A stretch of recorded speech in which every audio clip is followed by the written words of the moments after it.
Ryan, what is on your radar? So this week was not Facebook's best week. Certainly better than when they facilitated a genocide in Myanmar, but from their perspective, it was actually probably much worse. On Sunday night, former Facebook employee Frances Haugen was featured on 60 Minutes, laying out the story behind a tranche of documents that she had provided to the Wall Street Journal for an expose series of stories it had run on the company. Then on Monday, Facebook went down. And because it has been scooping up other companies along the way to its dominance, it took Messenger, WhatsApp, and Instagram down with it. On Tuesday, Haugen appeared before the Senate Commerce Committee, where she told the Senate that Facebook knew its algorithm was producing toxic interactions, but pushed ahead anyway, and knew it wasn't reaching as many people as it claimed to advertisers that it was. Then on Wednesday, one of the documents that we sent in on problematic use examined the rates of problematic use by age, and that peaked with 14-year-olds. It's just like cigarettes. Teenagers don't have good self-regulation. They say explicitly, I feel bad when I use Instagram, and yet I can't stop. What I'm scared of is right now, Facebook is the internet for lots of the world. If you go to Africa, the internet is Facebook. If you split Facebook and Instagram apart, it's likely that most advertising dollars will go to Instagram, and Facebook will continue to be this Frankenstein that is altering, that is endangering lives around the world, only now there won't be money to fund it. On Wednesday, Attorney Jonathan Kanter appeared before the Senate Judiciary Committee for a confirmation hearing. He's been nominated to be Assistant Attorney General for the Antitrust Division at the Department of Justice. And Facebook desperately did not want him to be nominated and very much does not want him to be confirmed. NetChoice, a lobby group funded by Facebook, Amazon, and Google, sent around talking points it hoped would appeal to Republicans, arguing that Cantor is, quote, a progressive advocate, not an impartial enforcer, and that he's in the pocket of companies like Yelp and Match that have battled big tech in court and used Cantor as their attorney. The group also warned that, quote, Cantor opposes the broad, bipartisan, and objective consumer welfare standard. Let's take a closer look at these talking points and do a little fact check of those claims. So are Wu, Can, and Cantor, as they claim, a progressive wish list? But for that, we have another mug, this guy.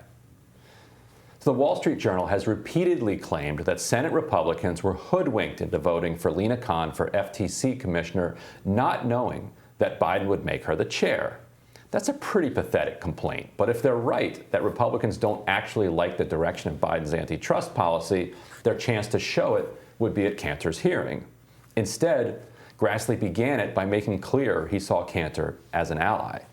Earlier this year, I wrote a letter urging the Justice Department to investigate the control that large meat packers have over the meat processing market and whether this control violates antitrust laws. So as head of the Justice Department's Antitrust Division, what actions would you take to combat anti-competitive marketing behavior that hurts farmers and raises consumer prices at the grocery store? Thank you, Senator, and thank you for raising awareness to this critically important issue. Our food supply, our agriculture, our farmers are critical to the health of our economy and to a healthy nation. And so this has to be a high priority when enforcing the antitrust laws. It's vigorous antitrust enforcement in the area of agriculture is absolutely essential, in my view, to any effective antitrust enforcement program. Senator Tom Tillis, a Republican from North Carolina who actually voted against Lina Khan, said he'd be supporting Cantor. I intend to support your nomination. I should say that up front. I don't know if my staff know that, but you do. Mike Lee, who voted against Khan as well, had a thoughtful exchange with Cantor on what's known as the consumer welfare standard, and Cantor stuck the landing by bringing it back to big tech censorship. I want to play that whole thing because it'll help explain why this fight is getting so interesting. Let's talk about the consumer welfare standard for a moment. You've criticized the standard in the past. There was a speech you gave, I believe, in 2017 at a Federalist Society conference in which you indicated that economists, quote, bring values and ideas that are often very subjective, and you compared employing the consumer welfare standard to judicial activism. Do you agree that the consumer welfare standard could encompass many factors beyond price factors that we both agree are important, including things like quality and innovation and consumer choice? Yes, I do. So it sounds like the problem may not be with the consumer welfare standard itself, but rather with how it's used. And it sounds like your problem in particular that you were highlighting in your 27 speech might be in reference to the way judges might have used it in order to, in such a way that involves entertaining speculative economic analysis. Would you agree with that? That's a fair characterization, yes. Now, you've advocated for greater consideration of political values in the application of our antitrust laws. How would you define political values in that context, and how would you employ those here? Yeah. Let me start by saying political influence should not be a relevant factor in determining whether to initiate or bring antitrust enforcement actions. The kinds of values, are around protecting competition, and competition can yield a wide range of benefits, including protecting the free flow of information in a democratic society, which is critical to our political discourse. See what he did at the very end there? Yeah. Like a little allusion to the free flow of information critical to our political discourse that conservatives might feel is being crimped by big tech. Yeah. And so here's the progressive Jonathan Kanter. He's not quite going out and saying that big tech is censoring conservatives, but he's saying, if you care about censorship of political views, you should care about competition policy. So that's a funny way I thought that he ended that. But Mike Lee is a fascinating vehicle to kind of understand the evolution of the right, I think, on antitrust.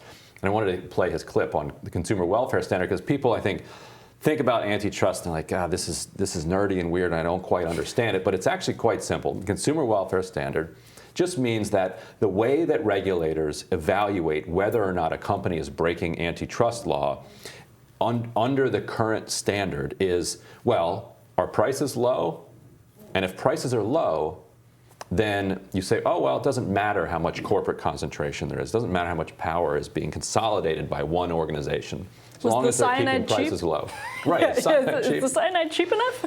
And Mike Lee talks about it being speculative, and so does Cantor, because compared to what? Yeah. Like, we don't know what the world looks like in a non-monopolized world. And so you hire these economists who produce these models, and they present the models to the judges, and the judges say, well, according to these economists hired by Amazon, Amazon is making the world a better place. So therefore, there's no antitrust question here. Yeah. Or Facebook's making the world a better place, so no antitrust here. And so Mike Lee is proposing expanding it to include quality of the products, diversity of products being offered, other elements that could be fit into that standard without throwing it overboard, whereas Cantor's like, okay, sure, maybe. But really, he doesn't believe that. Well, here's what's so interesting about Mike Lee proposing to sort of fold in quality and other standards that may be related to quality is that it is sort of a reconsideration. Actually, I would call it a rediscovery of how conservatives see the market, which is that what the market is going to produce at the cheapest level over time should also be what the consumer wants. And if the consumer wants cheap and low quality, then what's cheapest is going to be of the lowest quality. And like, this is the belief that this is how markets work in the right environment. So Mike Lee is trying to say what we need to do is reconsider whether we're in the right environment. We need to talk about the environmental, the regulatory. When we say environmental, we mean regulatory environmental factors. And that's completely true. And the difference then is going to be, Mike Lee says, well, maybe we're not actually disagreeing over consumer welfare. And Cantor's like, well, maybe we are. But the bottom line is that it's this sort of blind faith in the free market to sort of give us the society, but that's never been what sort of like the free market was supposed. Nobody has ever been. I mean, I shouldn't say nobody. That's not true. Nobody who isn't like a blind Rand devotee has ever really said we don't need to sort of tend to the weeds in the market garden. But there's been this sort of like Republican instinct for way too long to just trust that over everything else. Everything else is socialism. That's it. Don't listen to the socialists. Right, and ironically, it's the progressive Cantor who, by being willing to discard the consumer welfare standard in general, is in some ways taking a more free market approach. But because Mike Lee's approach, okay, now you'd have economists who aren't just measuring price. You'd have economists, red bureaucrats or red economists hired by monopolies to then measure quality. So how do you get a bureaucrat to measure quality? Yeah. And how do you get a bureaucrat to measure all these other things that he's saying should be included in the welfare standard? Whereas Cantor's approach is he's saying, no, why don't you just look how much power they have in the market? Like, do they control 90% of the market for apples? Yeah. Then they're probably an apple monopoly. And it doesn't matter how good the bureaucrats say the apples taste, or what the price, or what the price the bureaucrats say they are relative to what they ought to be. Like, get out of it and just let the market make choices. Which is it's crazy to see the left making that argument and the right making an opposite argument. And this week's Intercept podcast, I have friend of the show, Rachel Bovard on, former Mike Lee staffer. And she was saying it's been amazing, and former staffer to Mike Lee, it's amazing to watch his journey on antitrust.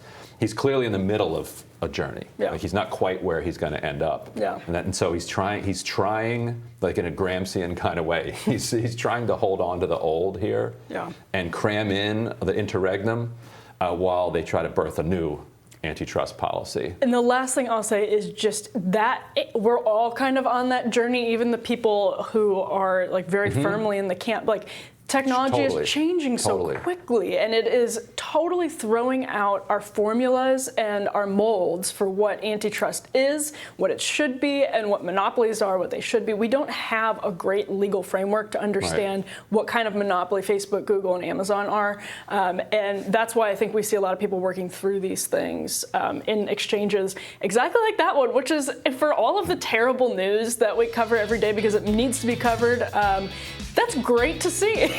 You love to see it. Trying to work something out. Interesting. There you go. And we'll have more Rising right after this.